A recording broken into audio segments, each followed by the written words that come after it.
भगवान ने मनुष्य को बिना किसी भेदभाव के बनाया, परंतु मनुष्य ने अपने और भगवान के बीच भेदभाव पैदा कर लिया। भगवान का प्यार सभी पर समान रूप से चमकता है, जैसे सूरज सभी पर चमकता है। दुर्भाग्य से मनुष्य अक्सर भगवान के संदेश से भटक जाते हैं और ऐसे विभाजन पैदा कर लेते हैं जो उन्हें भगवान से अलग कर देते हैं। सामाजिक मानदंडों के बावजूद अटूट भक्ति की ऐसी ही एक कहानी चोखा मेला की है, जो कृष्ण के एक कट्टर भक्त थे, जिन्होंने अपनी गहरी आस्था के जरिए सामाजिक बाधाओं को पार कर लिया। भगवान की नजर में राजकुमार और दरिद्र, बुद्धिमान और मूर्ख में कोई अंतर नहीं। इसे स्पष्ट करने के लिए हमें सुबह सुबह सूर्य नमस्कार करना सिखाया जाता है, ताकि हम भगवान के एक समान प्रेम को समझ सकें, क्योंकि सूर्य सभी पर समान रूप से चमकता है। हालांकि हमारे सांसारिक अस्तित्व में हम अक्सर इन शिक्षाओं को अनदेखा करते हैं और कृत्रिम विभाजन बनाते हैं। यह एक ऐसे परिदृश्य की ओर ले जाता है जहां मनुष्य अपनी पसंद के अनुसार भगवान बनाता है, जाति और स्थिति के आधार पर दिव्य पहुंच को प्रतिबंधित करता है। चोखा मेला का जन्म एक निम्न जाति के परिवार में हुआ था, जिसने उन्हें कई सामाजिक और धार्मिक विशेषाधिकारों से वंचित रखा। इसके बावजूद उन्होंने कृष्ण के प्रति गहरी भक्ति विकसित की और अक्सर पंढरपुर में पांडुरंगा के मंदिर के सामने गाते और नाचते थे।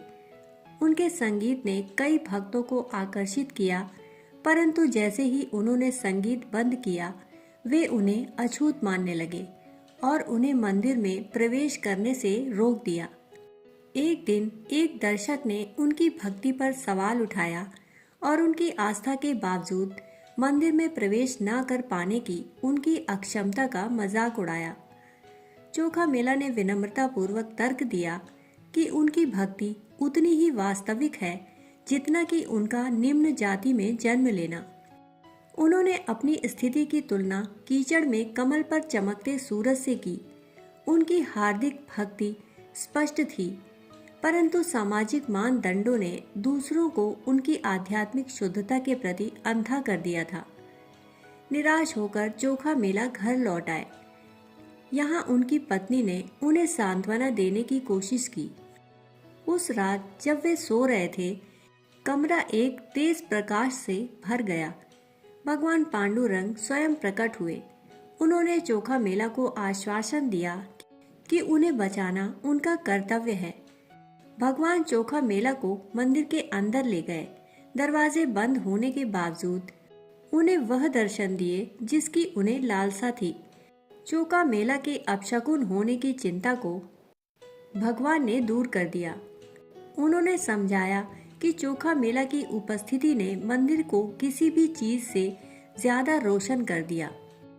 अगली सुबह मंदिर के पुजारी ने चोखा मेला को गर्भगृह में पाया और क्रोधित हो गए। चोखा मेला ने बताया कि भगवान ही उन्हें वहां लाए थे। पुजारी को अपनी गलती की गंभीरता का एहसास हुआ और उन्होंने माफी मांगी और चोखा मेला की भक्ति को स्वीकार किया। पुजारी का गुस्सा सम्मान में बदल गया, क्योंकि उन्होंने महसूस किया कि ईश्वरीय हस्तक्षेप हुआ था। चोखा मेला जी महाराष्ट्र के एक गृहस्थ संत थे। वो बड़ी मेहनत से गृह निर्माण कार्य से जो धन मिलता था उससे गुजारा करते, तो उनके पास कुछ ही रुपए होते थे। एक दिन वो अपने घर के ठाकुर जी की सेवा के लिए सब्जी लेने जा रहे थे। उन्होंने देखा बाजार में बहुत बड़े बड़े केले रखे हुए थे। देखते ही उनके मन में आया कि यह केले विट्ठल भगवान को बहुत अच्छे लगेंगे। उन्होंने सब्जी नहीं ली, उन्हीं पैसों से केले ले लिए। उनको मंदिर में अंदर प्रवेश का अधिकार नहीं था, तो वे दरवाजे पर खड़े हुए आवाज लगाई कि विट्ठल भगवान को केले का भोग लगा दीजिए। भगवान के कुछ सेवकों ने उन्हें धक्का मारकर बाहर कर दिया। उन्होंने कहा, तुम क्या समझते हो, 2-4 बार प्रभु का नाम ले लिया तो इतने बड़े भक्त हो जाओगे? कि तुम्हारे हाथ का छुआ हुआ भोग भगवान पा लेंगे। चोखा मेला जी को इस बात से बुरा नहीं लगा कि उनके साथ दुर्व्यवहार हुआ। वह एकांत में जाकर प्रभु से बात करने लगे कि मेरा अपमान हुआ, इस बात का मुझे कोई दुख नहीं, पर आपने ऐसा क्यों किया?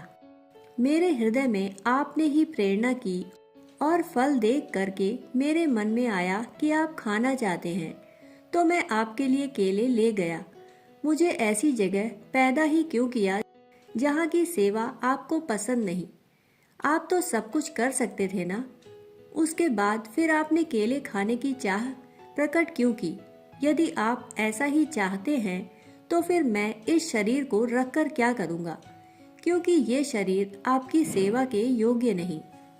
आज से मेरा अन्न जल बंद और मैं इस शरीर को त्याग दूंगा। उन्होंने अपनी कुटिया का दरवाजा बंद कर लिया और निश्चय कर लिया कि इस शरीर में न जल डालेंगे और न ही अन्न डालेंगे।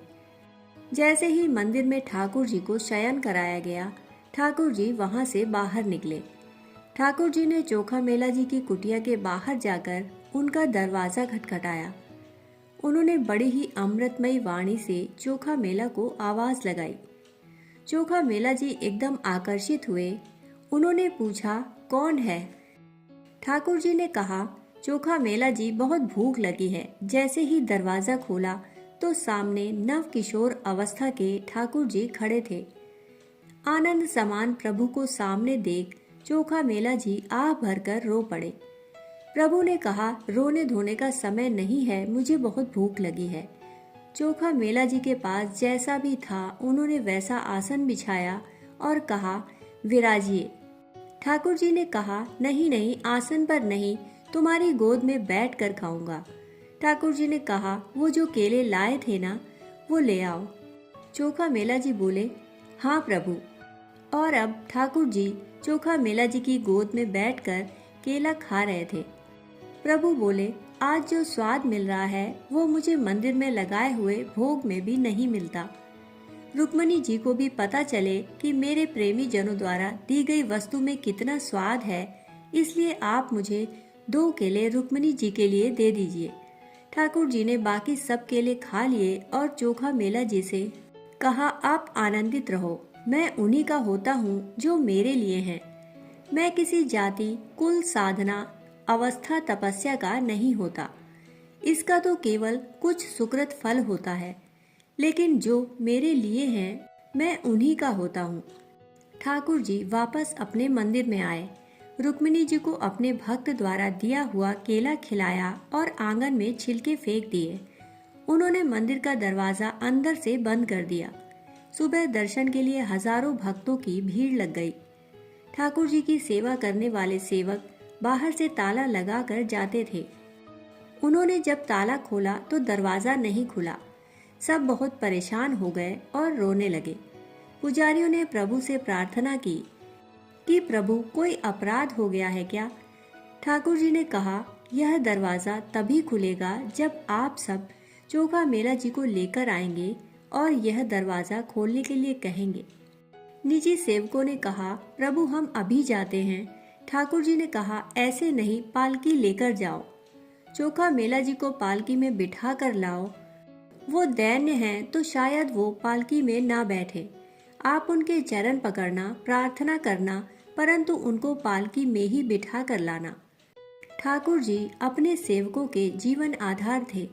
वो पालकी लेकर चोखा मेला जी को लेने के लिए भागे। सब लोग आश्चर्यचकित हो रहे हैं कि कल मंदिर के दरवाजे से जिसको धक्का दिया गया था, आज उसे ही भगवान के सेवक पालकी में लेने जा रहे हैं। जैसे ही सेवकों ने पालकी में बैठकर मंदिर चलने की बात की तो चोखा मेला जी तो साष्टांग लेट गए। उन्होंने कहा, मैं इस योग्य नहीं हूँ। सेवकों ने उनके चरण पकड़ लिए कि आप अब और मत छुपाइए, हम जान गए हैं कि आप किस कोटि के महान भक्त हैं। उन्होंने जबरदस्ती चोखा मेला जी को पालकी में बिठाया और इनकी जय जयकार करते हुए उन्हें मंदिर ले आए। मंदिर में जाते ही चोखा मेला जी ने आंसू बहाते हुए प्रभु से प्रार्थना की।